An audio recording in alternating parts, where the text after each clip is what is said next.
Israel 12 ഗോത്രങ്ങൾ ശലോമോന്റെ കാലങ്ങൾക്ക് ശേഷം രണ്ടായി പിരിയുകയും അതിന് കാരണം ശലോമോൻ തൻ്റെ ജീവിതത്തിൻ്റെ അവസാന ഘട്ടം ദൈവവ്യവസ്ഥകളെ വിട്ടുമാറിയതിനാൽ തൻ്റെ സന്തതിക്ക് ആ അനുഗ്രഹം ലഭിച്ചില്ല, കുറഞ്ഞുപോയി. അങ്ങനെ 10 ഗോത്രം തൻ്റെ ദാസനും 2 ഗോത്രം തൻ്റെ മകനും എന്ന നിലയിൽ വന്നു. എന്നിട്ട് ആ 2 ഗോത്രമായാലും അവർ യഹൂദന്മാർ പിതാക്കന്മാരുടെ ദൈവമായ യഹോവയിൽ ആശ്രയിച്ചു. ആ 10 ഗോത്രം കാളക്കുട്ടിയെ വാർത്തുണ്ടാക്കി അതിനെ ആരാധിക്കാൻ തുടങ്ങി. Praise the Lord. ഈ 2 പേരെ കുറിച്ച് നോക്കിയാൽ ഒരു വിഭാഗം ഭുജബലത്തിൽ ആശ്രയിച്ചു, ഒരു വിഭാഗം ദൈവത്തിൽ ആശ്രയിച്ചു.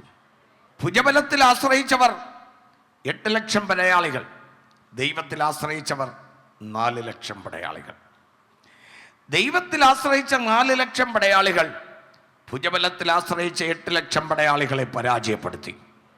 അതിൻ്റെ അർത്ഥം ദൈവത്തെ മുറുകെ പിടിച്ചുകൊണ്ടാൽ, പറ്റി നിന്നാൽ, ദൈവത്തിൽ ആശ്രയം വച്ചാൽ നിനക്കെതിരെ എഴുന്നേൽക്കുന്ന എത്ര വൻ ശക്തിയായാലും ദൈവം നമ്മോട് കൂടെ നിന്ന് ആ ശക്തിയെ യുദ്ധം ചെയ്ത് കീഴടക്കി നമുക്ക് ജയം തരും എന്ന പാഠം അവിടെ വളരെ വ്യക്തമാണ്.